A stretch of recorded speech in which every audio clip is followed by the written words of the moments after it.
Well, hello, how you doing?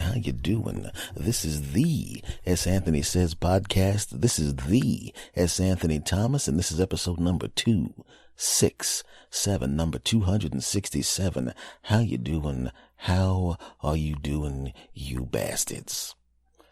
Well, folks, today is Mother's Day. Mother's Day. And I know that roughly half of my audience is women. So to the ladies, I just want to say happy Mother's Day. I hope you enjoy your day. I hope you get good gifts. I hope the people that you do so much for let you know how much they appreciate you by giving you good gifts and then being nice to you and all of that crap, because they're going to go back to ignoring you and taking you for granted tomorrow. But hopefully today they'll do enough sucking up to you to make you feel good today, because tomorrow those losers are going to be asking you for money and asking you stupid questions, and you're going to be thinking, I wish I could squeeze you back in because you're not done yet. Wow, I'm pretty sure no mother actually thought that, which is why I'm not a parent. Anyway, and like I said, to the mothers out there, I hope everything's great. In fact, there's a bunch of people out there that get called mother behind their back, and I'm hoping the day is great for you too, because, well, wait a minute, they get called mother behind. Oh, I can't believe that mother did that. Oh, I think that's a different thing. I may have misinterpreted that part of it. We'll take away that part. But as far as the mothers out there real mothers, I want to say happy Mother's Day to you.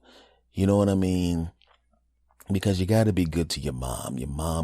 Our moms have been good to us, and we need to be good to them. So happy Mother's Day to all the moms out there. I just want to say that to you. Now, folks, I just want to say for the record, people are idiots. Yeah, I just said that. Now, when I say people are idiots, I don't want you to think that, because I was taught by mother to be a critical thinker, okay? And my mother taught me to be a critical thinker at all times, and it's a wonderful lesson and a wonderful gift, and I will always thank her for for giving me that tool. Think critically, which is why I tend to walk around, and if I see somebody, I walk up and then I criticize them, because my mother said you got to be a critical thinker, and I think of ways to criticize people all the time, and that's what that is not what she meant by being a critical thinker. Well, what does criticize mean? To look at stuff and see what's wrong with it and then tell people that stuff, even if they don't want to hear that crap. And even if you're at the bus stop and you pull over in your car and go, hey, you're doing that wrong. But that's what she taught me. That is not what oh God, you're an idiot. Well, what did my mother mean when she told me that a long time? When she taught me that as a child, to be a critical thinker? What does she mean by that?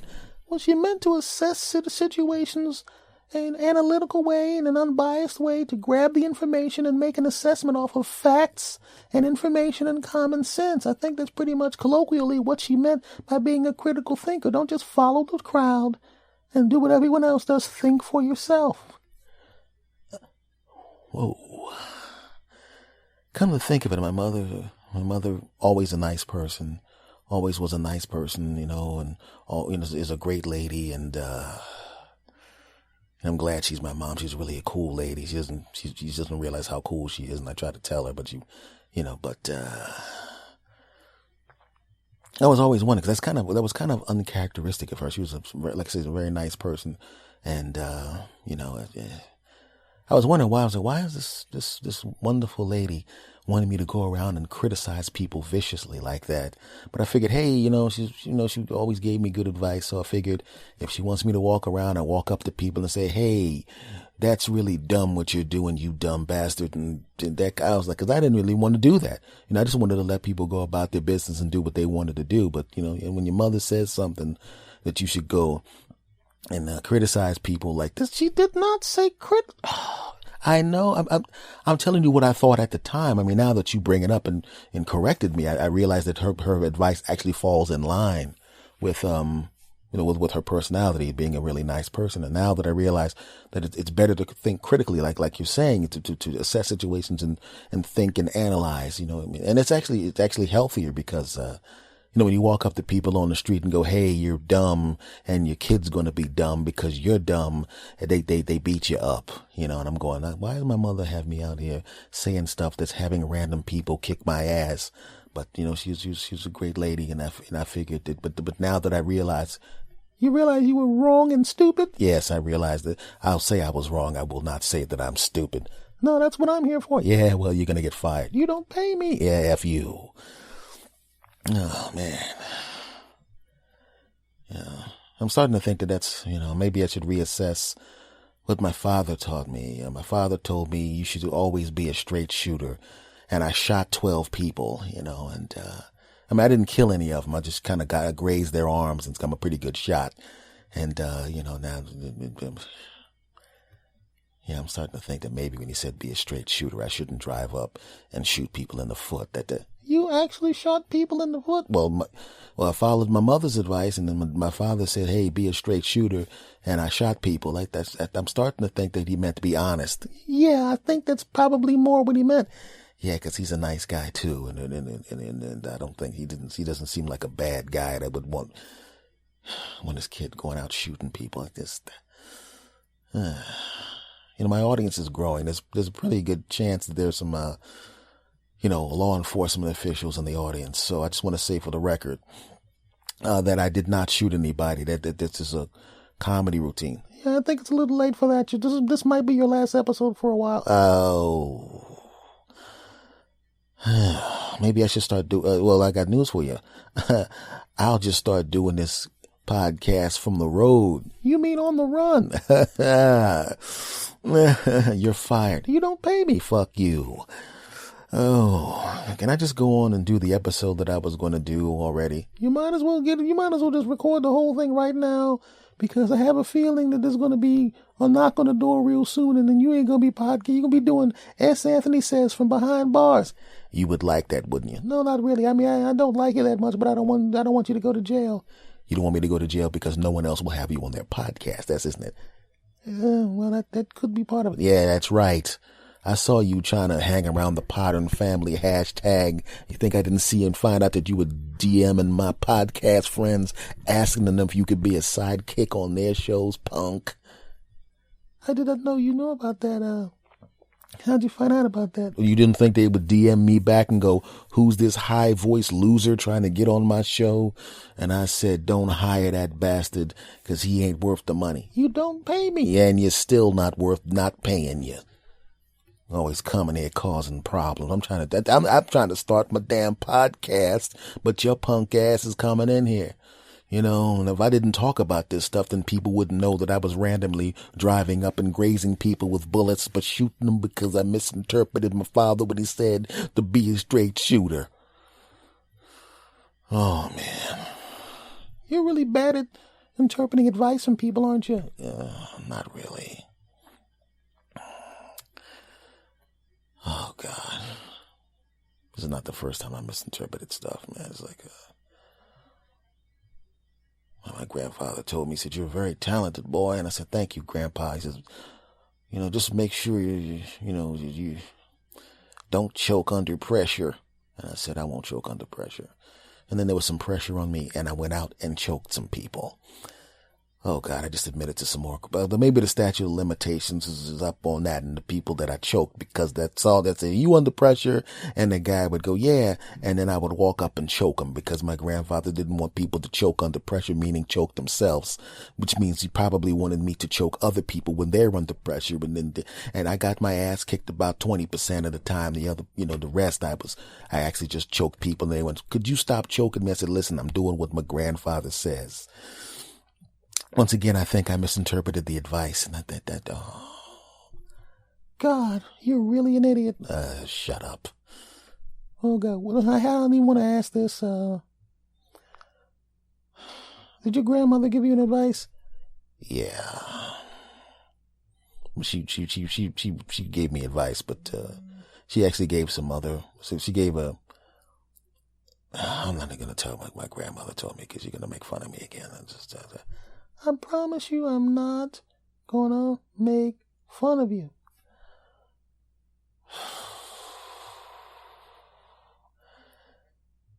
my grandmother told me that if I meet a nice lady that I shouldn't hold myself back. I should strip myself bare in front of her. And you didn't? I kind of did. What happened? Well, it was a lady I met her. She was a nice lady, and she was talking about how her old boyfriends, the people before her, would always hold things back. And then I remembered what my grandmother said, and I had a whole lot of first dates.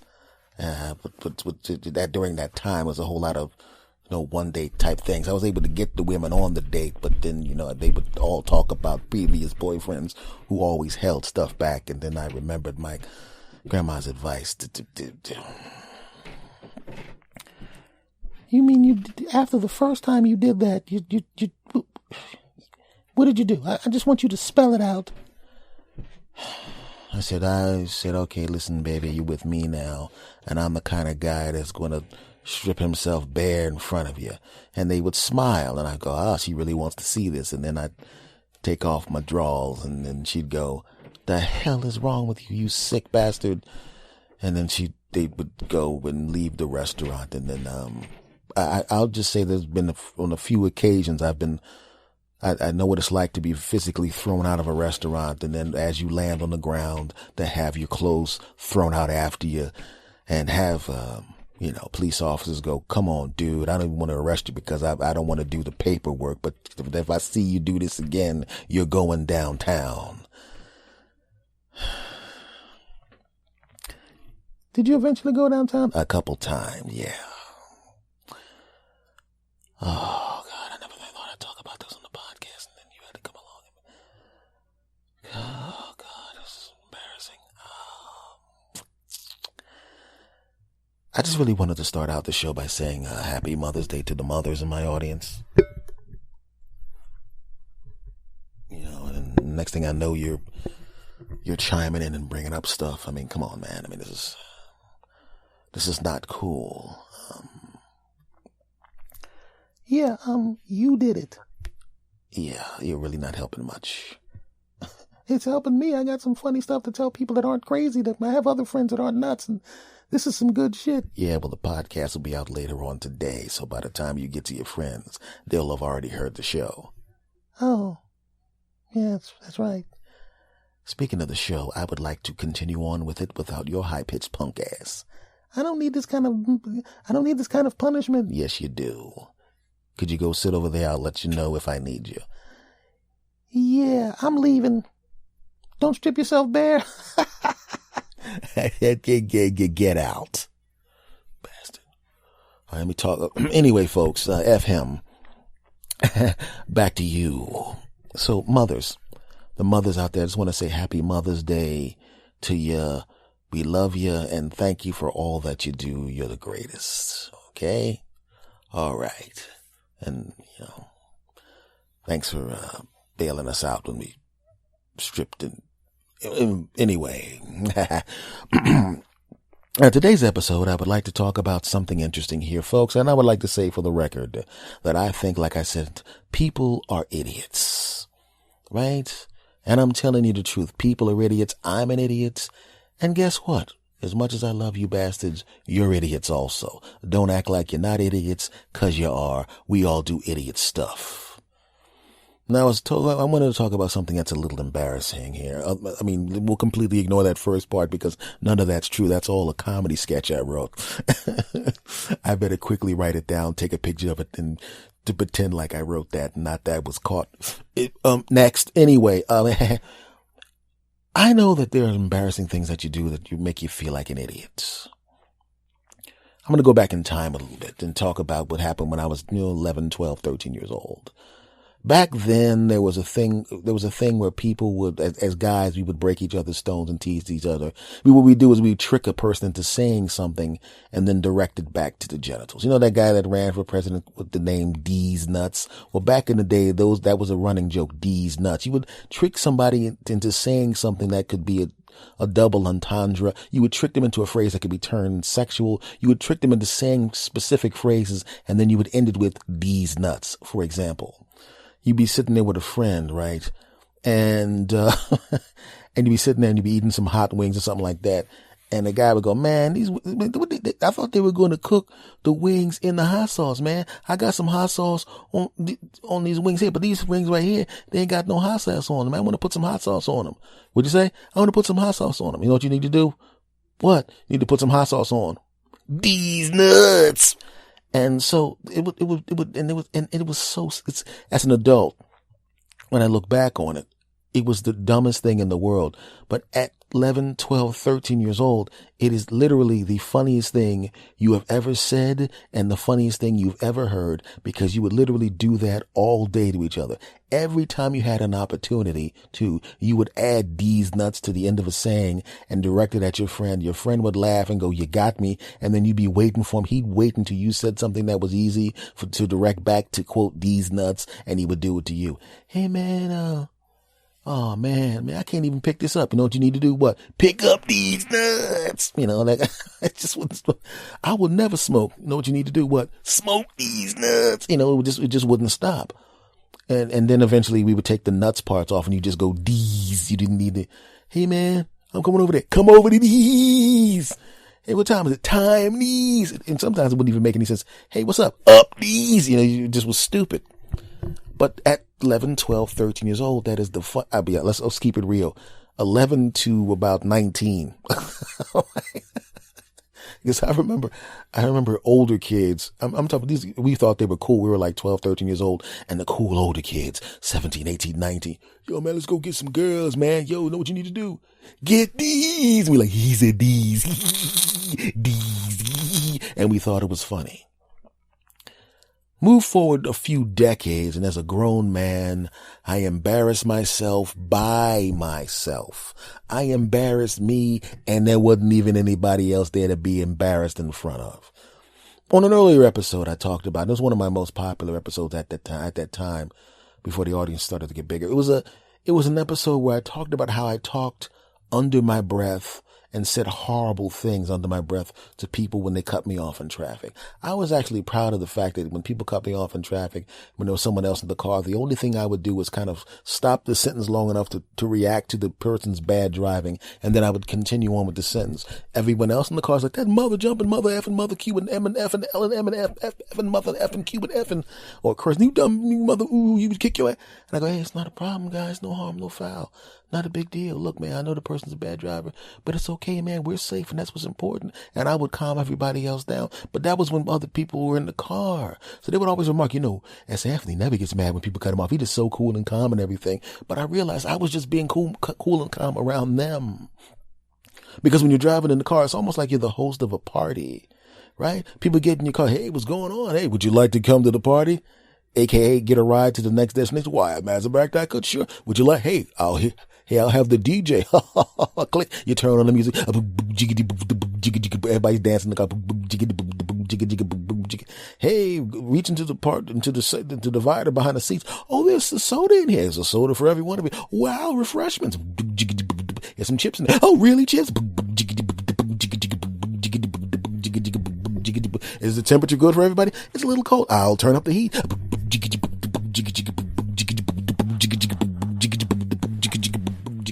And you're the host of the party, the rolling party, and you're on your best behavior on many occasions. You're on your best behavior because when the person cuts you off, you're just worried about the passengers in your car. You're worried about the passengers in your car. You're worried about their safety and their comfort and getting them from point A to point B. You are the host of a rolling dance party.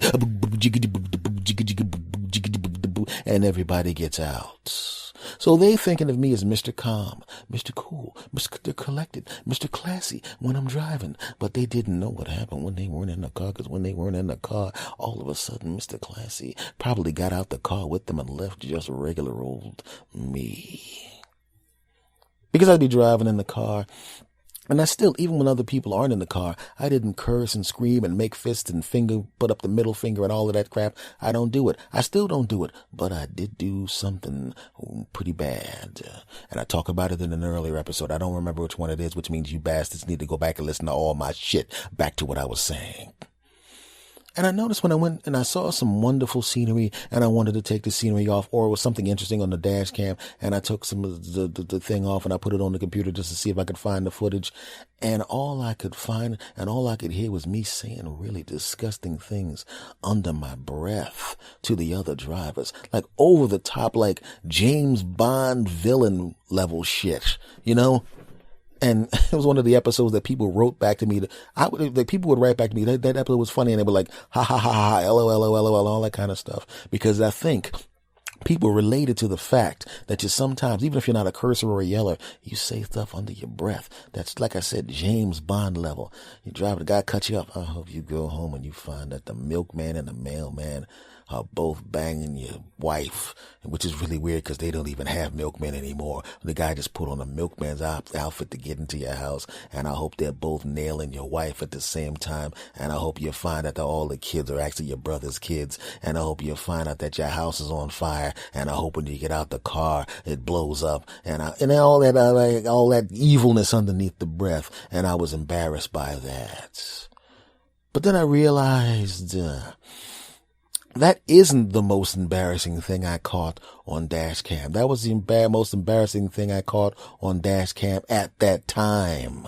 More recently, I found out something even more embarrassing and more disgusting that I do in the car that I wasn't even aware that I did.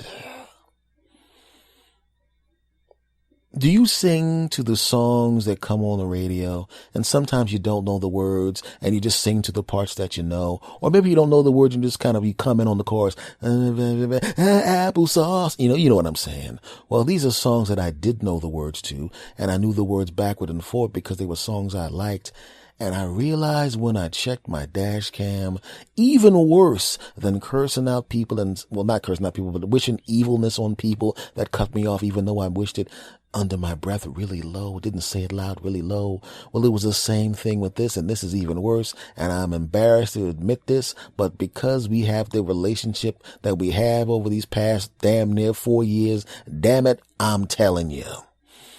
I'm a grown-ass man, highly respected. People come to me for advice, and even though I wish they'd just Google that shit and leave me alone, but that my friends respect me. And then judging by what you guys have written to me, for some reason, you you wonderful people respect me. Dope means goodness where I come from. I gotta edit that out. But here's the thing, and this is embarrassing, and I don't know why I'm saying this. I shouldn't say this, but damn it, I'm going to say it. I really thought, because I have some respect for myself, damn it, how can I do this? Let me think here. All right, I'm going to admit it.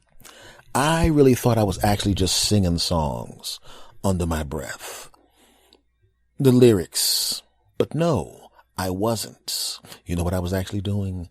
I was singing super dirty versions of songs on the radio. I didn't even realize I was doing that.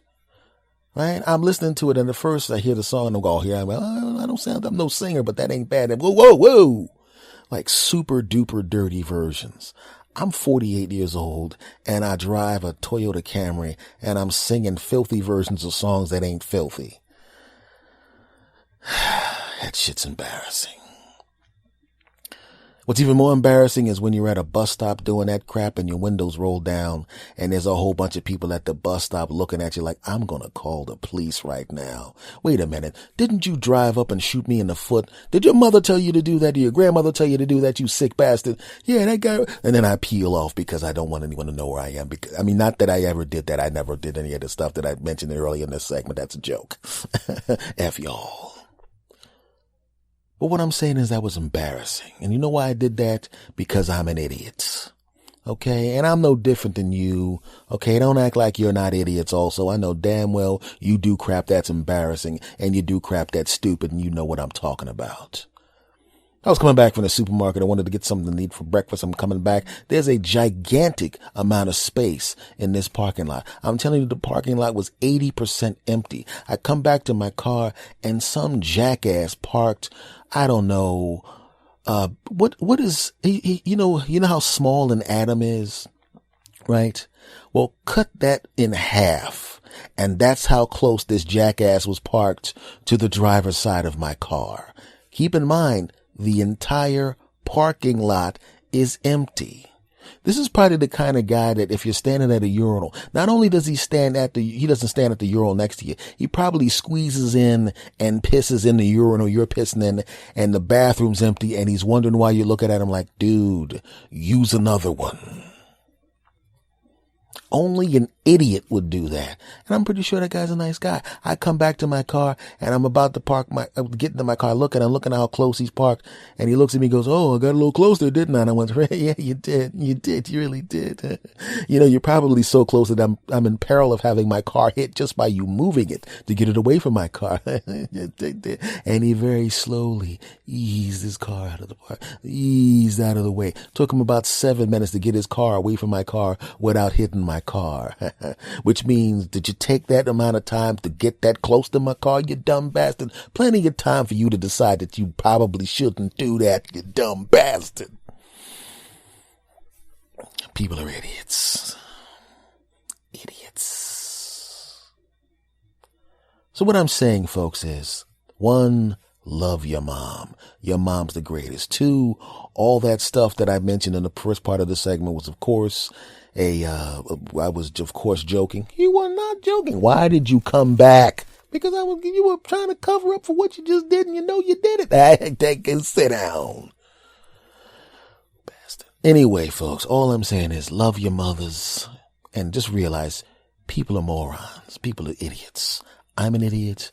You're idiots. Okay? And it's okay. Just try to make sure you minimize your idiot moments. Okay? Don't park that close to somebody's car, okay? And if your parents give you advice, make sure you pay close attention because you don't want to wind up a fugitive from the law doing your podcast from different locations because you were kind of stupid. Not that you're trying to get out of it. Well, you fucking Anyway, folks, I just want to say that, like I said, if there's any law enforcement officers out there, I want to let you know that I'm a comedian, and that was all jokes. In fact, this isn't even S. Anthony Thomas. This is a person that he doesn't know named Meth Anthony Jamas. And he doesn't even really know that I'm taking over his podcast and that I do a perfect impression of his voice. So if this is uploaded later, I want to let you know that it's definitely not S. Anthony Thomas that did all of that stuff. It was me, Meth Anthony Jamas, and I'm going to go someplace and disappear completely. And so there's no reason for you to go and arrest S. Anthony Thomas because he didn't do the stuff. I did it. Me, Meth Anthony Jamas. That is the lamest word. That is literally the lamest thing I've ever heard in my life. You couldn't even come up with a separate name. You just slightly changed your name.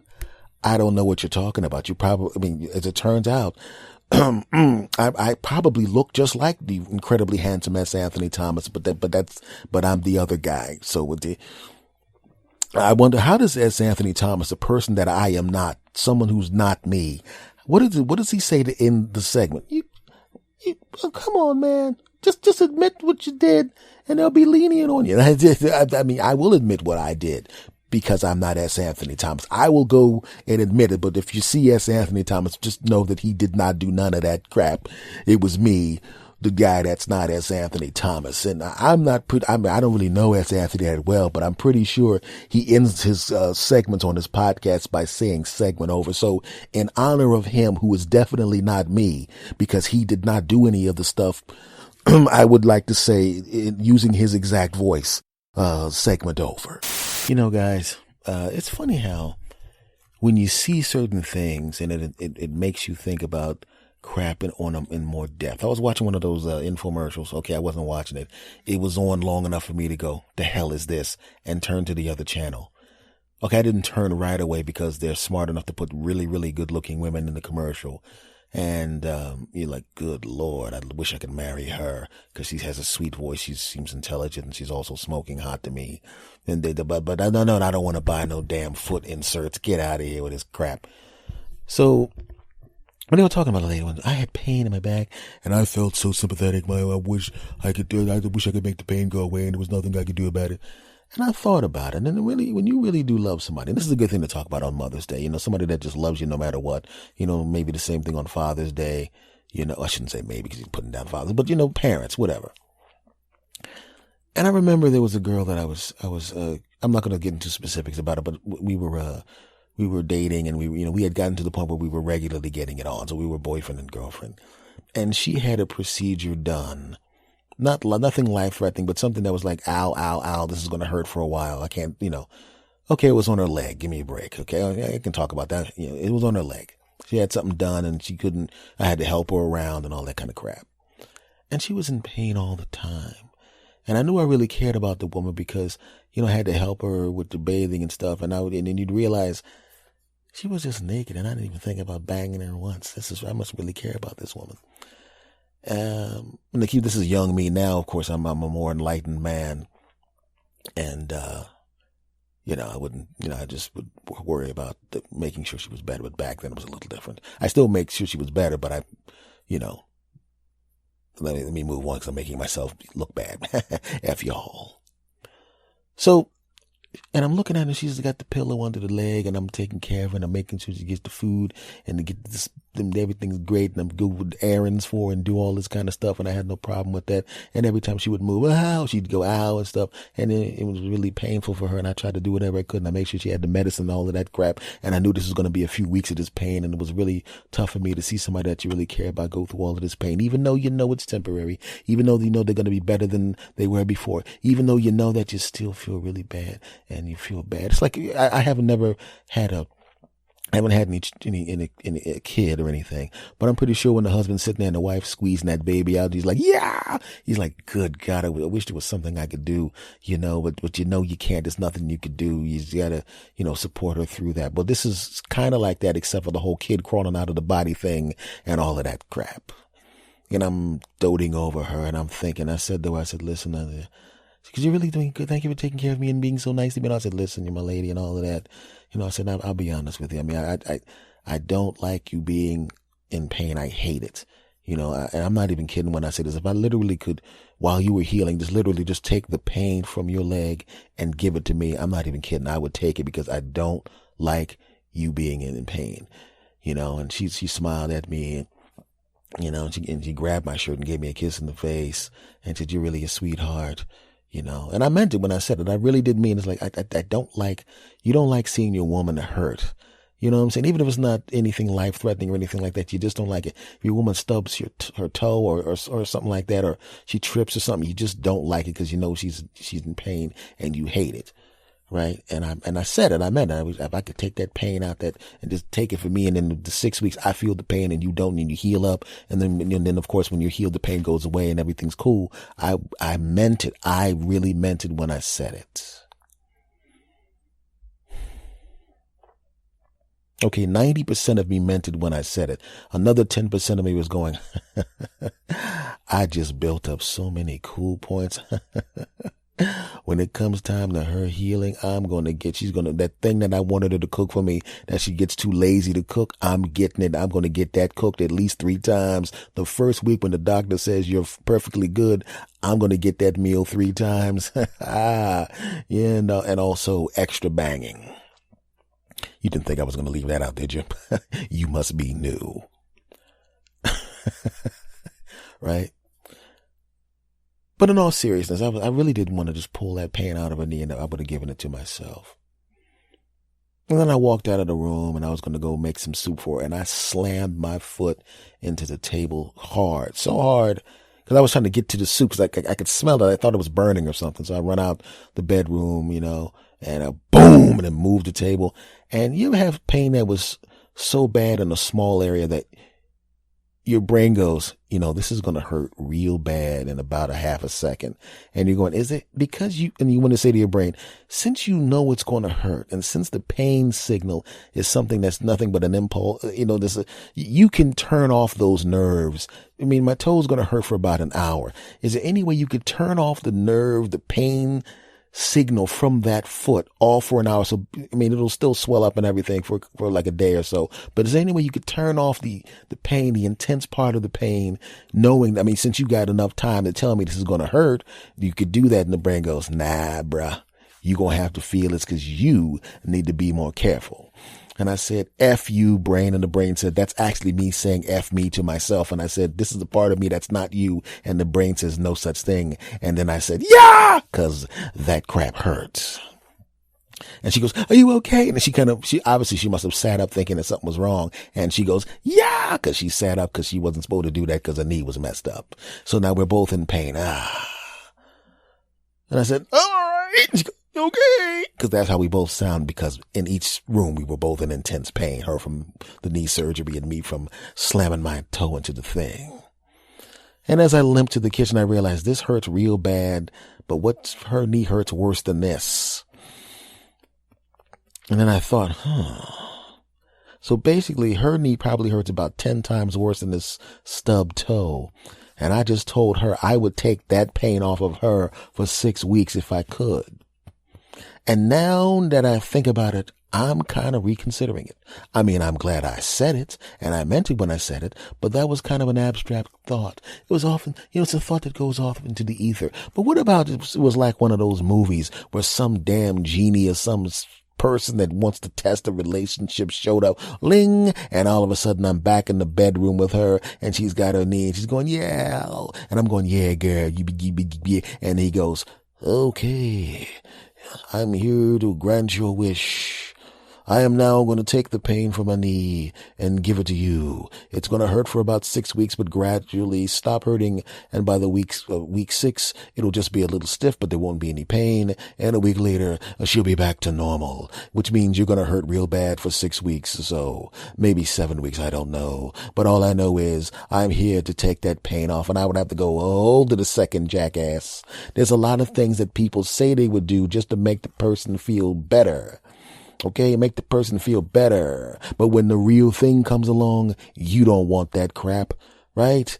If somebody is standing at a gravesite because they have a relative that they love very much and grandma's dead, and you're thinking, I would give anything just to have another moment with your grandma, and then a genie comes busting out of the ground and says, okay, I'll give you your grandma back. I know she's 80. I can make her live to 100.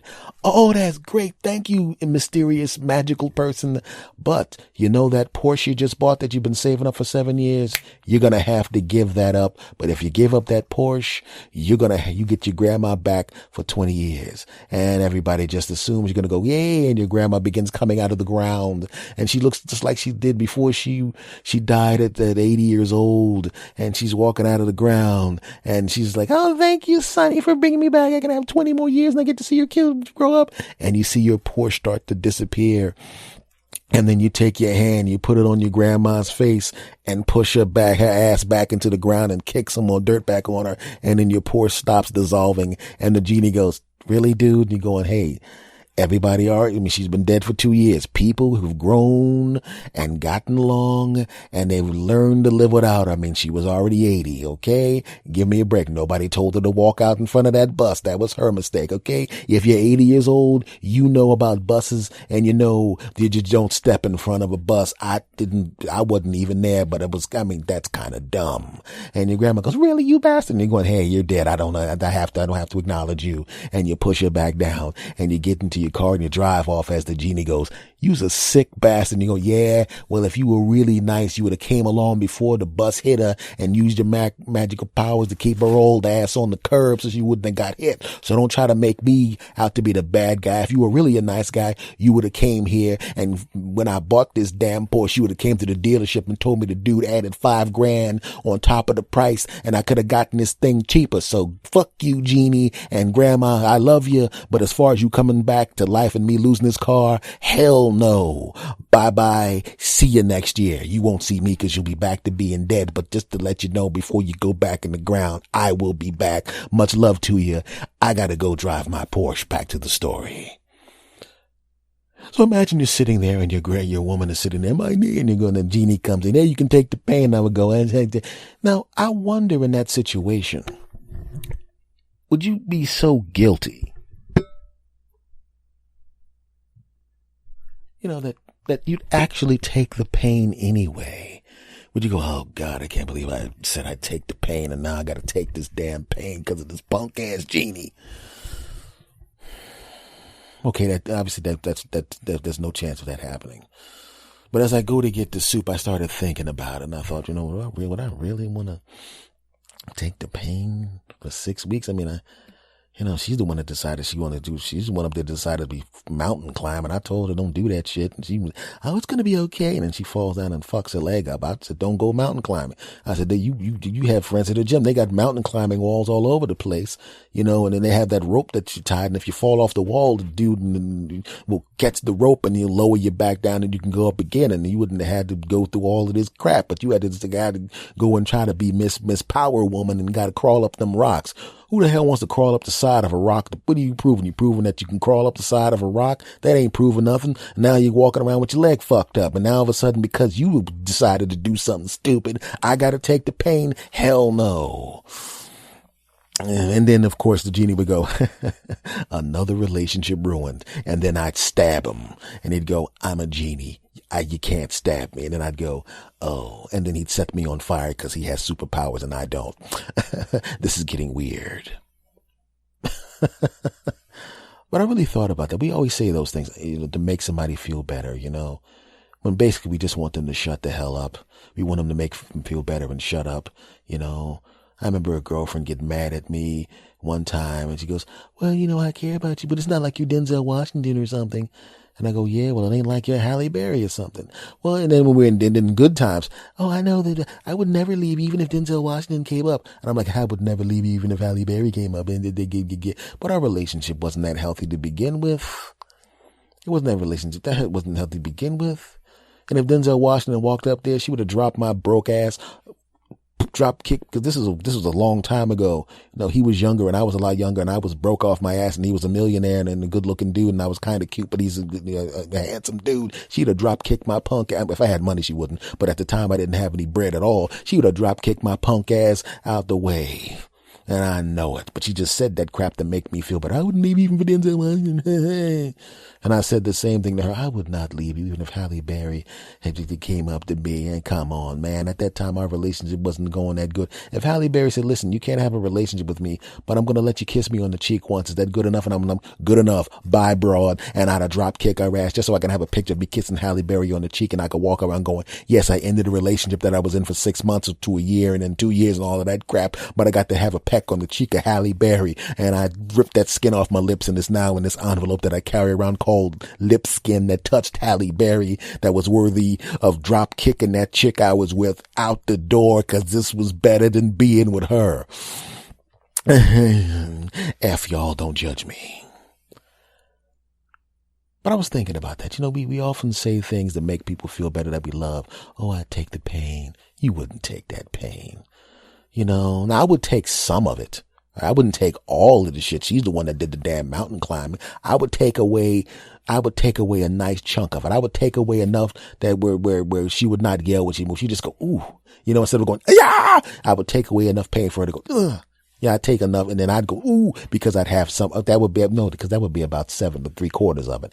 I wouldn't take 3/4 of it. Like I said, she's the one that jumped on did the mountain climbing stupidness. I'd take half of it.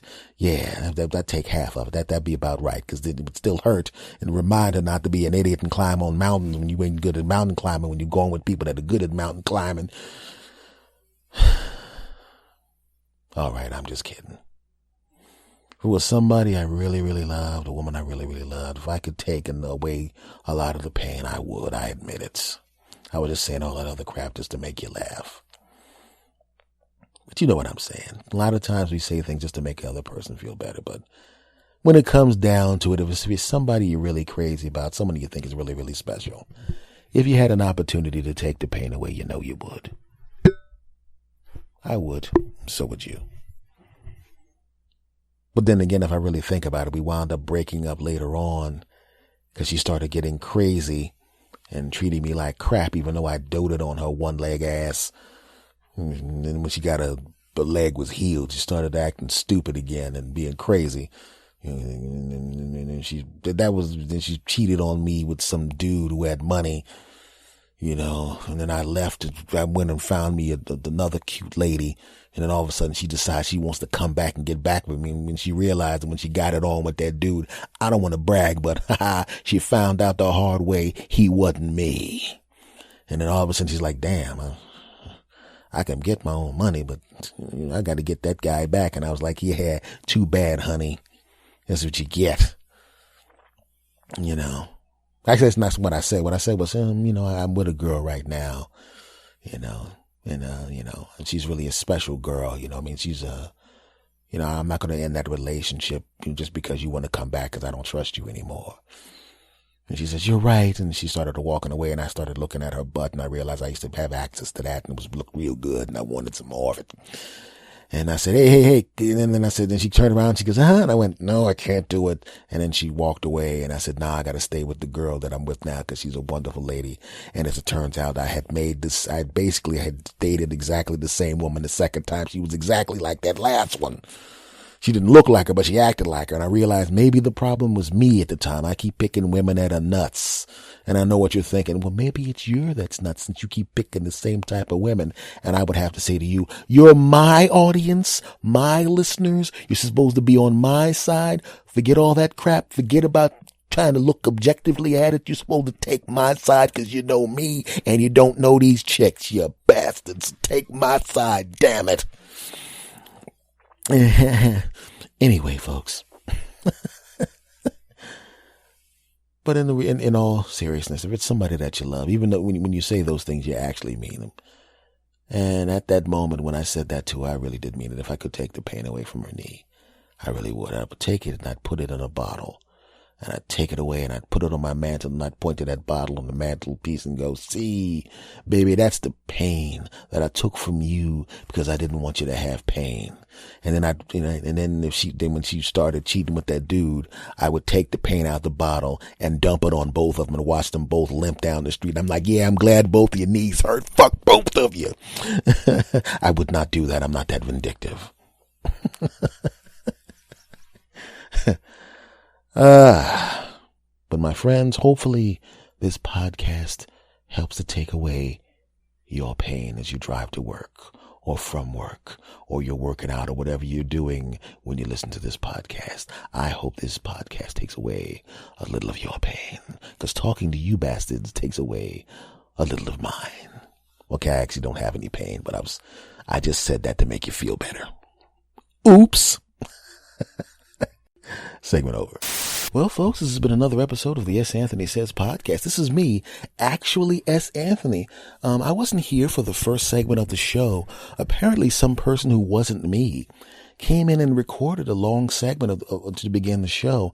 And I listened to it and I thought it was brilliant. So, even though it was not me, it was another person that sounds just like me.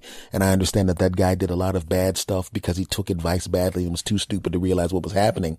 And the funny thing about it is I listened to the segment and that guy's voice sounds so much like mine. But of course, he was the person that did the bad stuff and it wasn't me.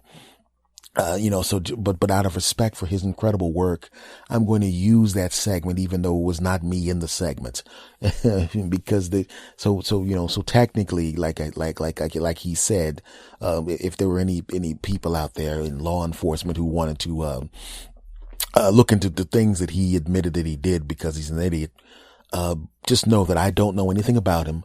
And, he came into, and he erased all traces of his presence in my home. So if you were to go around looking for fingerprints from this person who I'm telling you right now did all the stuff, the fingerprints would not be there. I think he had some kind of he studied forensics in college, from what I understand, from what he said as he was running past me going, I took away all traces of myself when I left. Sorry about committing those crimes and then admitting to it on your podcast in your voice, but I definitely did it and you definitely didn't do it. So I'm going to go someplace away where no one can find me. And thus they should definitely not charge you or investigate you in any way because I'm definitely a different person than you because I did it and you didn't. And I said, wow, that's pretty good. That was amazing that as he ran by me that he got all those words in the 2 seconds between him running past me and leaving. And I, of course, did not even get a good look at him, so I couldn't identify him. So there's no reason for me to, be taken downtown to take to a sketch artist because I did not see him. I just heard him say those things as he ran past me out of my house after recording that first segment of the podcast that when I wasn't here. I was kind of upset that he broke into my house, but the simple fact that I'm assuming he studied forensics, he was able to get rid of every absolutely every trace of any fingerprint or DNA as he ran out and said all of that very quickly. And so, I just want to say that since that guy, did that, the guy that was definitely not me, but his work was so brilliant, I'm going to use it anyway. So, and another thing that he said when he ran by, in addition to all of that stuff, which was amazing that he could actually get so many words into that 1.5 second that he spent next to me as he was running by. He also said, do me a favor I'm such a big fan of your work. Acknowledge, just go about the show as if, you did it. And I said, okay, I'll do that. And he said, but you definitely didn't do the stuff that would get you arrested. I did that, and I'm sorry, but I'm going to leave no trace of myself. So there's no reason for anybody to, go after you. And I said, thank you. Well, he didn't hear it because he was so far away where I couldn't see him. Anyway, folks, thank you for, listening to this episode of the S. Anthony Says podcast, episode number 267. It was an honor to be here, even though that was not me in the first segment. It was the other guy who did that stuff, but that was not me. But I just want to say thank you very much for listening to the podcast. It's a wonderful thing. I don't know since how I just want to say happy Mother's Day to everybody once again. Not that I said it the first time, that was the other guy, but it was said. Anyway, the happy Mother's Day to everybody. If you want to hear this podcast, even though I was not in the first segment, the other guy was. This podcast can be heard damn near everywhere. Stitcher Radio, TuneIn Radio, the Podcast Revolution Network, iTunes, TuneIn Radio, iHeartRadio, and the home base for this podcast is santhonysays.podbean.com. Please rate and review this show. Please tell your friends about this show if you think they like this show. And even if you don't think they'll like the show, tell them about the show, and then tell them if they don't like the show, you're going to sever their relationship because they have bad taste and are horrible people. I want you to do that. If you want to contact the show and contact me if you have any questions, comments, declarations of love, send them to this email address, talk2santhony@gmail.com. TALKTO, my name, S. Anthony, talk2santhony@gmail.com. I'm on social media. I'm on Twitter. And the Twitter addresses, I have two. One for me specifically is @SAnthonyThomas. One for the show specifically is @SAnthonySays. I'm on Instagram @SAnthonyThomas. I am on Snapchat @SAnthonyThomas1. And I'm on Yo Sister. I'm just kidding. That was 5 minutes ago. Now, God, I embarrassed myself again, but get used to it. Folks, much love to everybody out there. I really appreciate you listening to me. That other guy that definitely was not me that did the stuff that I didn't do. He did a pretty good job. I mean, he's not as good as me because definitely, he's a different person and not me. So, there's no reason for, people to. Anyway, thank you very much for listening. And folks, it doesn't matter to me where you listen to me. It doesn't matter if you listen to me on your car, when you're in your car, when you're on a riding mower, if you're on a treadmill walking down the street. I want to thank you for allowing me into your ears, into your mind, into your heart. Thank you for honoring me by listening to me for an hour each week, you bastards. And I'm going to say goodbye the way that I always say goodbye. And I know that according to what you say it with me. And I want to say it on the count of 3. Are you ready? Of course you're ready. 1, 2, 3. S. Anthony.